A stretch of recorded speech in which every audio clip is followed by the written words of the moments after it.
हो गया ना? चलिए तो सभी लोगों को गुड मॉर्निंग बच्चा लोग। तो आज हम लोग देख रहे हैं फीमेल रिप्रोडक्टिव ऑर्गन्स। देखिएगा यहाँ तक दिख रहा है ना? अब female reproductive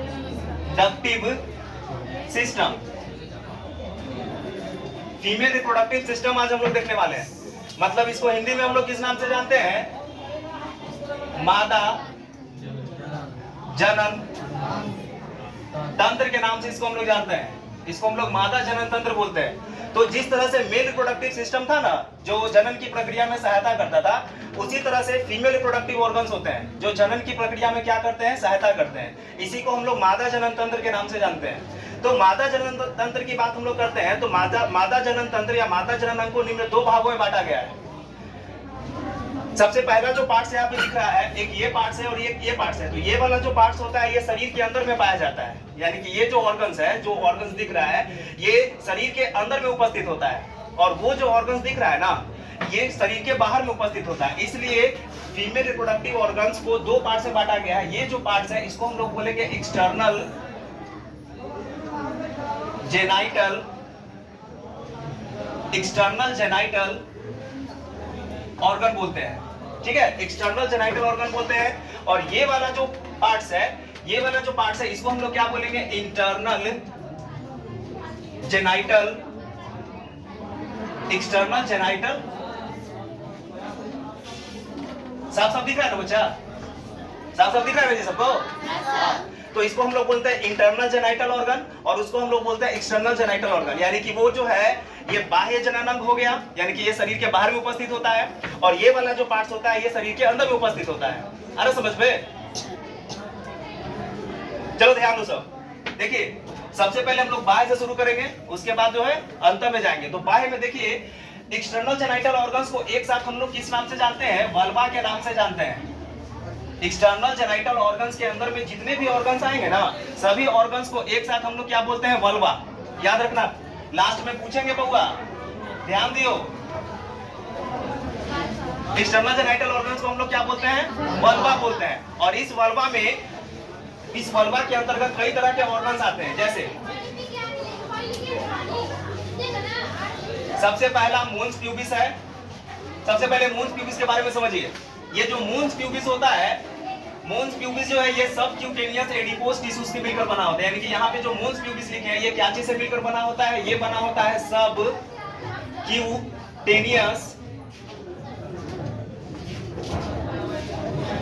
cutaneous adipose tissue या एडिपोस फैट से मिलकर बना होता है। ये मोटा गद्देदार स्ट्रक्चर होता है। इसके ऊपर में बहुत छोटे छोटे जो होते हैं हेयर लाइक स्ट्रक्चर पाए जाते हैं। इसके ऊपर में जो है हेयर लाइक स्ट्रक्चर पाया जाता है। ये क्या चीज से बना होता है? सब क्यूटेनियस एडिपोस टिश्यू से मिलकर बना होता है। ठीक है, ये त्वचा का मोटा फोल्ड होता है, त्वचा का मोटा आवरण होता है जिसके ऊपर में बाल पाए जाते हैं। ये जो मून्स प्यूबिस होता है, ये मून्स प्यूबिस जो है अंदर की ओर इन्वेजिनेट हो जाता है और दो फोल्ड का निर्माण करता है। कह सकते हैं कि the outermost fold of mons pubis is known as labia majora. यानी कि ये जो दूसरा नंबर पे लिख रहे हैं यहाँ पे, ये वाला पोर्शन क्या लिख रहे हैं? Labia majora. ठीक है, तो लेबिया मेजोरा का निर्माण जो है मून्स प्यूबिस के नीचे में दो फोल्ड के रूप में होता है, और ये भी जो है मांसल संरचना होती है जिसके ऊपर में छोटे छोटे हेयर लाइक स्ट्रक्चर पाए जाते हैं। इसको हम लोग किस नाम से जानते हैं? लेबिया मेजोरा के नाम से जानते हैं। समझ में आया ना? इस लेबिया मेजोरा के अंदर में एक और फोल्ड होता है। लेबिया मेजोरा के अंदर में एक और फोल्ड होता है, लेकिन ये बालहीन होता है। लेबिया मेजोरा क्या होता है? बालयुक्त होता है। लेकिन लेबिया माइनोरा जो होता है क्या होता है? बालहीन होता है। ठीक है, तो इस बालहीन स्ट्रक्चर को जो लेबिया मेजोरा के अंदर में उपस्थित होता है और ये जो फोल्ड के जैसा दिखता है, इस फोल्ड को हम लोग किस नाम से जानते हैं? लेबिया माइनोरा के नाम से जानते हैं। तो लेबिया माइनोरा किसके अंदर में हो गया? लेबिया मेजोरा के अंदर में हो गया। और लेबिया मेजोरा का निर्माण किसके द्वारा हुआ था? तो मून्स प्यूबिस के द्वारा हुआ था। मून्स प्यूबिस जो है नीचे की ओर जाकर और दो फोल्ड के रूप में कन्वर्ट हो जाती है। समझ में आ रहा है ना? अब बात करते हैं कि इस ये जो लेबिया मेजोरा होता है, ये लेबिया मेजोरा ऊपर की ओर जाता है और यहाँ पे जाके मैच कर देता है। यहाँ पे एक संरचना पाई जाती है। इस संरचना को हम लोग किस नाम से जानते हैं? क्लाइटोरिस के नाम से जानते हैं। इसको हम लोग क्या बोलते हैं? क्लाइटोरिस। ये क्लाइटोरिस जो होता है फीमेल का हाईली सेंसिटिव पोर्शन होता है, हाईली सेंसिटिव पार्ट होता है। ये क्लाइटोरिस जो है पुरुष के शिश्न के समान होता है, शिश्न मुंड के समान होता है। ये पुरुष में शिश्न मुंड पाया जाता था ना बुआ, तो पुरुष में जो शिश्न मुंड पाया जाता है जिससे पुरुष जो है मीटिंग के दौरान सेंसेशन ग्रहण करता है ना, ठीक उसी तरह से क्लाइटोरिस का भी काम होता है मीटिंग के दौरान सेंसेशन को क्या करना, गेन करना, संवेदना को क्या करना, गेन करना। आ रहा समझ में? एक चीज याद रखिएगा इसमें और देखिएगा कि ये जो लेबिया मेजोरा है ना, ये लेबिया मेजोरा जो है, जो पुरुष का स्क्रोटम होता है ना, स्क्रोटम वृषण कोष, ये जो लेबिया मेजोरा होता है ये पुरुष के वृषण कोष, ये पुरुष के वृषण कोष के समान क्या माना जाता है, समजात अंग माना जाता है। पूछेगा क्वेश्चन में कि लेबिया मेजोरा जो है किसका समजात अंग माना जाता है, तो वृषण कोष का। अरे समझ में? और लेबिया माइनोरा जो है किसका समजात अंग माना जाता है, किसके जैसा होता है, तो ये होता है शिश्न के ऊपर, शिश्न के ऊपर,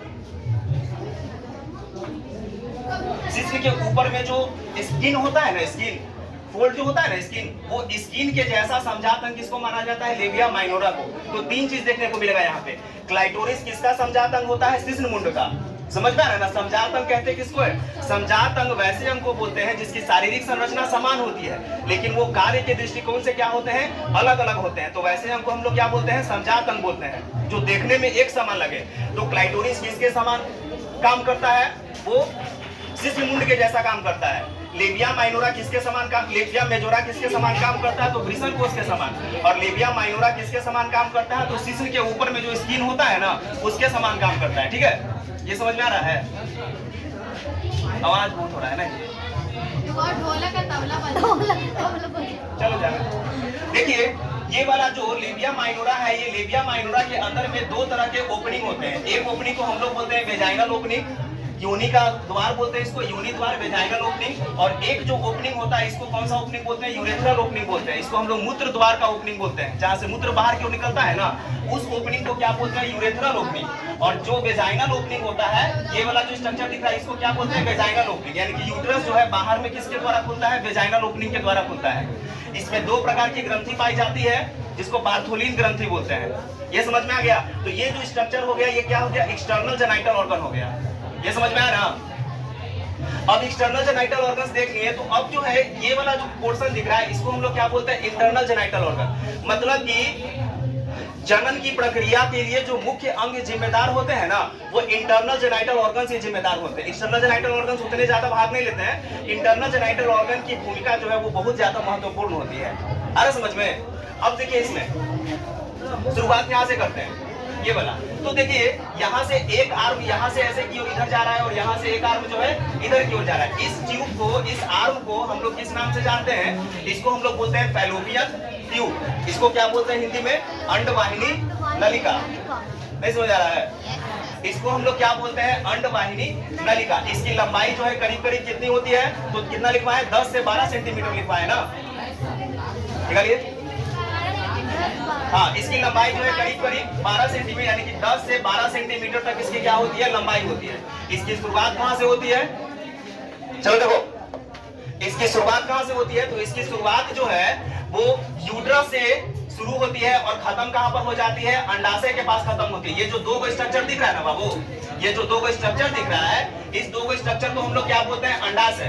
तो शुरू कहाँ से हुआ, यूट्रस से, खत्म कहाँ पे हुआ, अंडाशय तक। तो इसकी लंबाई जो हो गई ना, यहाँ से लेकर यहाँ तक की लंबाई कितनी हो गई, तो इसकी लंबाई जो होती है 10 से 12 सेंटीमीटर।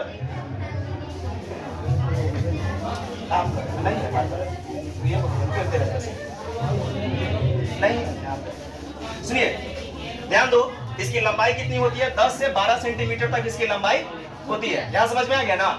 इस अंडवाहिनी नलिका का मेन काम क्या होता है ना, कि ये अंडाशय से अंडाणु को ग्रहण करके और ये कहाँ पे लाता है, यूट्रस तक लाने का काम करता है। अंडवाहिनी नलिका जो होती है, इसके 4 पार्ट्स होते हैं, ध्यान दीजिएगा। इसके कितने पार्ट्स होते हैं, 4 पार्ट्स होते हैं। पहला पार्ट का नाम क्या है, यूटेराइन। पहला पार्ट को क्या बोलते हैं, यूटेराइन। यूटेराइन अंडवाहिनी का वह भाग होता है जो गर्भाशय में धंसा होता है। अरे समझ में? दूसरा अंडवाहिनी का सबसे पतला भाग, सबसे संकीर्ण भाग क्या कहलाता है, इस्थमस। अंडवाहिनी का सबसे पतला भाग क्या कहलाता है, इस्थमस। ये कुल अंडवाहिनी का कितना होता है, 1/3 पोर्शन होता है। अरे समझ में? अंडवाहिनी का सबसे चौड़ा भाग, तो ये कौन सा हो गया, दूसरा नंबर। अंडवाहिनी का तीसरा भाग क्या कहलाता है, एम्पुला। पूछेगा कि अंडवाहिनी का सबसे चौड़ा भाग कौन होता है, तो उसका नाम क्या होता है, एम्पुला होता है। समझ आ रहा है? इस एम्पुला वाले भाग में ही निषेचन की प्रक्रिया होती है, यानी कि शुक्राणु और अंडाणु कहां पर मिलते हैं? एम्पुला में ही मिलते हैं। इसमें अनुकूल परिस्थिति होती है शुक्राणु और अंडाणु को मिलने के लिए। अगर अंडाणु एम्पुला से आगे बढ़ गया, अरे समझ में ना, तो फिर निषेचन की प्रक्रिया नहीं हो पाएगी। निषेचन की प्रक्रिया कहां पे होती है? एम्पुला में ही होती है। ये समझ में आ रहा है ना? अब देखिए अंडवाहिनी का ये जो घुमा हुआ पोर्शन होता है, ये जो घुमा हुआ पोर्शन होता है, इस घूमे हुए पोर्शन को हम लोग क्या बोलते हैं? इनफंडिबुलम इसको बोलते हैं। ये कीप नुमा स्ट्रक्चर होता है जो आगे जाकर और मुड़ जाता है, इसको क्या बोलते हैं? इनफंडिबुलम। ये समझ में आ रहा है ना? यहाँ पे देखिए सब लोग, बोर्ड पे देखो बउआ, इस घूमे हुए पोर्शन को क्या बोलते हैं? इनफंडिबुलम बोलते हैं। इस इनफंडिबुलम वाले पोर्शन से उंगली के जैसा संरचना निकलता है, झालर के जैसा संरचना निकलता है। इस स्ट्रक्चर को हम लोग क्या बोलते हैं बउआ? फिमरी। इसको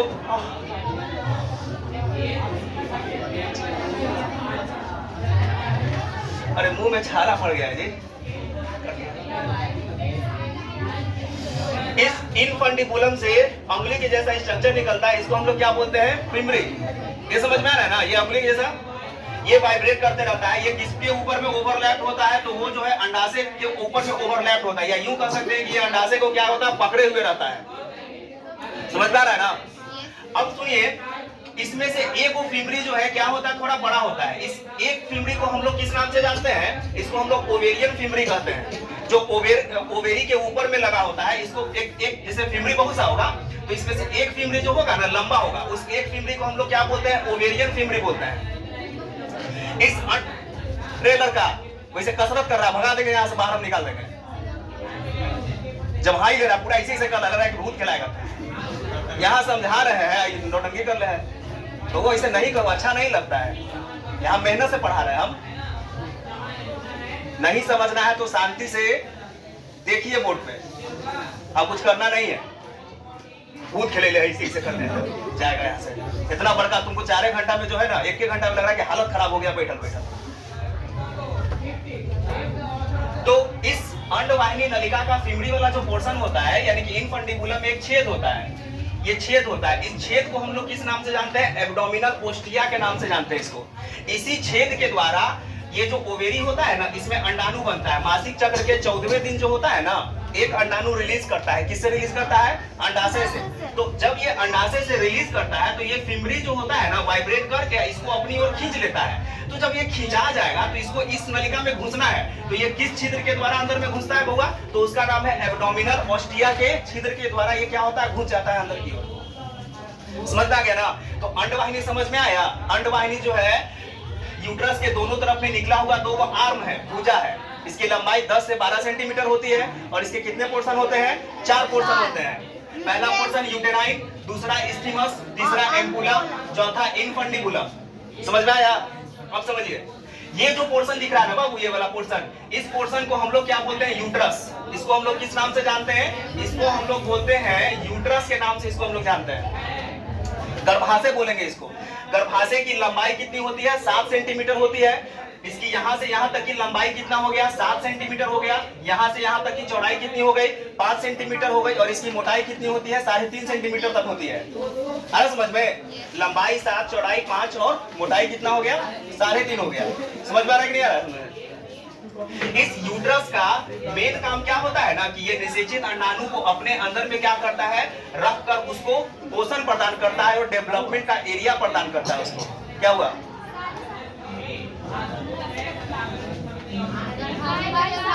साढ़े 7। अच्छा ठीक है। इसकी लंबाई जो है 7 बोले थे, इसकी लंबाई जो है कितना होता है? 7.5, 7.5 सेंटीमीटर तक इसकी लंबाई होती है। और चौड़ाई तो 5 सेंटीमीटर लिखा ही है। और इसकी मोटाई जो होती है, थिकनेस जो होती है ना, इसकी थिकनेस कितनी होती है? 3.5, यानी कि 3.5 सेंटीमीटर तक इसकी क्या होती है? थिकनेस होती है। मतलब कि ये बहुत मोटा मांसल ऑर्गन होता है। अरे समझ में? जब बेबी का डेवलपमेंट होता है ना, तो ये फूलकर बड़ा हो जाता है। और इसकी लंबाई कितनी हो जाती है? 18 से 20 सेंटीमीटर तक लंबा हो सकता है। यानी कि अब ये 7.5 है ना, जब ये फूलेगा ना तो 18 से 20 सेंटीमीटर लंबा हो जाता है। ये फूलकर मोटा हो जाता है, बड़ा हो जाता है। समझ आ रहा है सबको? अब समझिए, ध्यान दीजिए।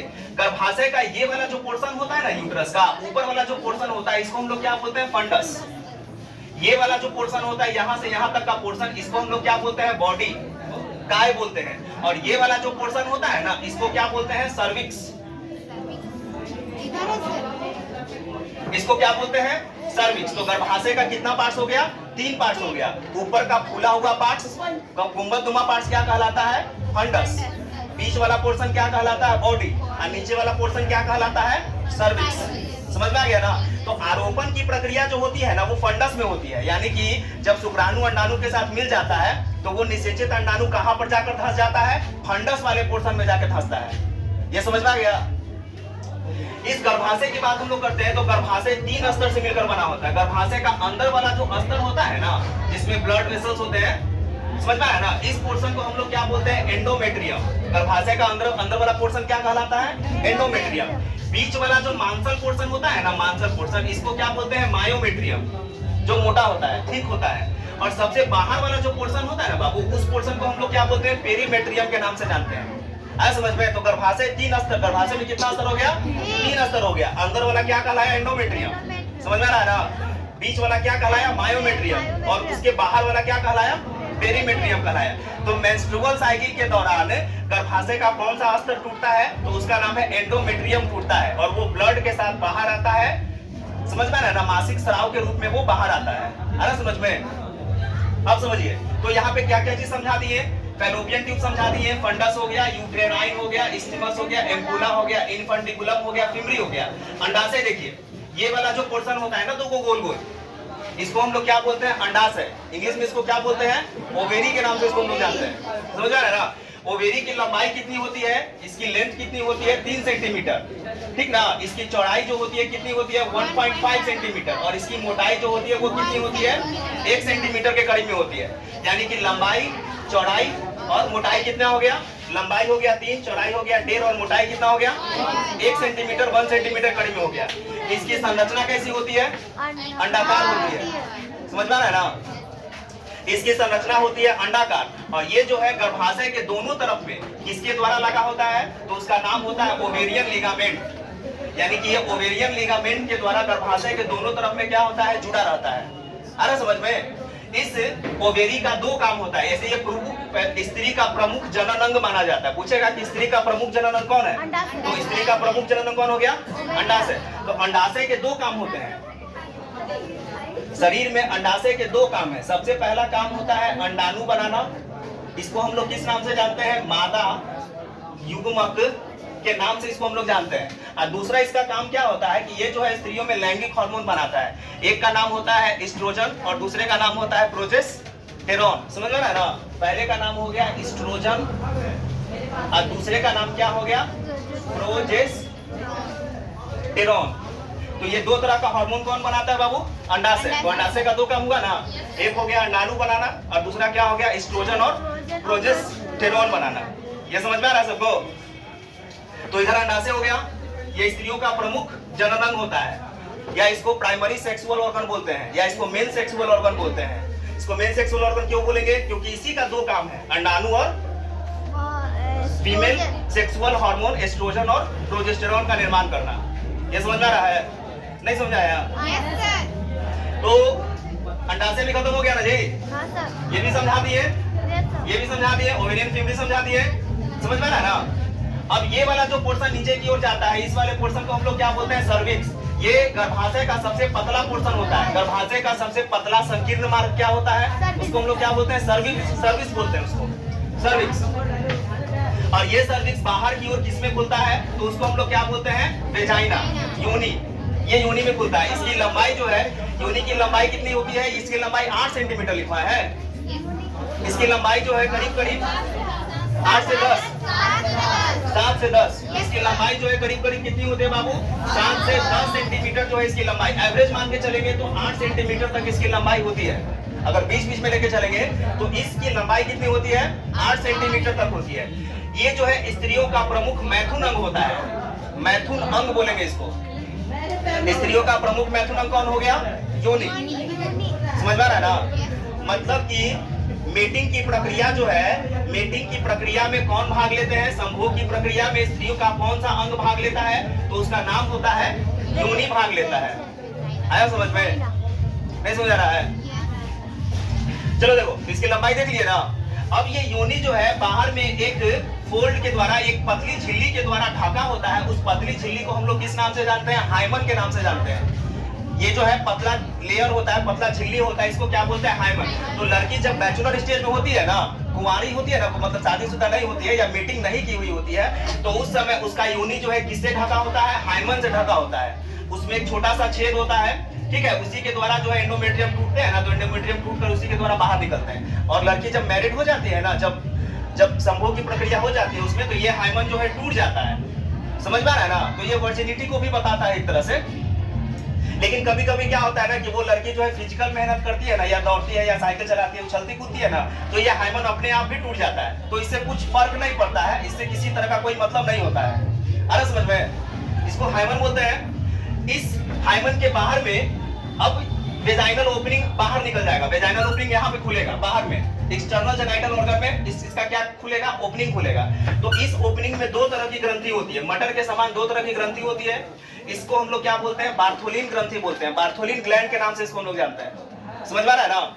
ये बार्थोलिन ग्लैंड जो होता है ना, ये जो है अल्कलीन फ्लूइड स्रावित करता है, जिससे इसकी अम्लीयता को क्या किया जाता है? दूर किया जाता है। यानी कि इस वेजाइना का पीएच मान कितना होता है? तो इस वेजाइना का पीएच मान होता है 3.5 से 4.5 के बीच में होता है। इसका पीएच वैल्यू कितना हो गया? 3.5 से 4.5 के बीच में इसका पीएच वैल्यू होता है। मतलब कि ये किस नेचर का होता है? अम्लीय नेचर का होता है। वेजाइना की प्रकृति कैसी हो गई? अम्लीय नेचर का। ये अम्लीय नेचर का इसलिए होता है ना बउआ, ताकि इसके अंदर में बैक्टीरिया वगैरह का ग्रोथ जो है ना हो सके। ऐसा मुझे नेचर के द्वारा बड़ा जबरदस्त चीज बनाया गया है। इंसान कितनों कोशिश कर लेना, रोबोट बना सकता है, लेकिन इंसान के जैसा वो काम नहीं कर सकता है। अरे समझ में नहीं आ रहा है? तो ये वाला जो पोर्शन हो गया, इसको वेजाइनल बोलेंगे। इस वेजाइनल का पीएच मान कितना होता है? 3.5 से 4.5 के बीच में होता है। मतलब कि ये किस नेचर का हो गया? ये एसिडिक नेचर का हो गया। है समझ में? अम्लीय नेचर का होता है ये। अब समझिए, तो मेटिंग की प्रक्रिया के दौरान पुरुष का जो शिशन होता है ना, पुरुष का जो कोपुलेटरी ऑर्गन है, मैथुन अंग है, उसका नाम क्या है? शिश्न। तो वो शिश्न जब वेजाइना के अंदर में पहुंचता है ना बाबू, तो इस वेजाइना के अंदर में ही वो शुक्राणु को छोड़ देता है। तो शुक्राणु अगर यहाँ पे पहुंचेगा तो इसके पीएच से वो मर जाएगा ना। तो इसके पीएच से बचाने के लिए ये बार्थोलिन ग्रंथि जो होती है ना, एक लिक्विड स्रावित करती है, जो इसके पीएच वैल्यू को क्या कर देता है? कम कर देता है, जिससे शुक्राणु जो है यहाँ रहते हैं, जिंदा रहते हैं। समझ में आ रहा है ना? अब इस शुक्राणु को कहाँ पे पहुंचना होता है? यहाँ पे पहुंचना होता है। और एक बार में पुरुष जो है करीब करीब कितना शुक्राणु निकालता है? 200 से 300 मिलियन। 200 से 300 मिलियन शुक्राणु निकालता है। लेकिन कोई एक वो शुक्राणु जो है ना, वो यहाँ तक पहुंचता है, मतलब कि अंडाशय के पास पहुंच पाता है। अरे जैसे मान लो कि हम लोग हैं, तो हम लोग जो है 2 से 300 मिलियन है। हम लोग को कहा जाए ना कि तुम लोग को आंख में पट्टी बांध के अब 500 किलोमीटर तक दौड़ना है, दौड़ो। समझ में आ रहा है ना? तो 500 किलोमीटर तक दौड़ पाएंगे, बीचे में ना मर जाएंगे जी। उसी तरह से 200 से 300 मिलियन शुक्राणु के आंख नहीं होते हैं, लेकिन उसको पहुंचना होता है यहाँ, तो वो बहुत छोटा होता है। शुक्राणु का साइज कितना होता है? 0.055 mm होता है, बहुत छोटा होता है। तो ये छोटा छोटा शुक्राणु जो है यहाँ तक पहुंचते पहुंचते सब शुक्राणु जो है आपस में टकरा जाते हैं। टकरा कर बहुत सा शुक्राणु मर जाता है। 50% शुक्राणु इधर भाग जाता है, मतलब 50% शुक्राणु इधर भाग जाता है, 50% शुक्राणु इधर। तो जो 50% इधर गया वो तो सब बेकार हो गया, क्योंकि इधर कुछ है ही नहीं है। इधर क्या चीज है? अंडाणु है।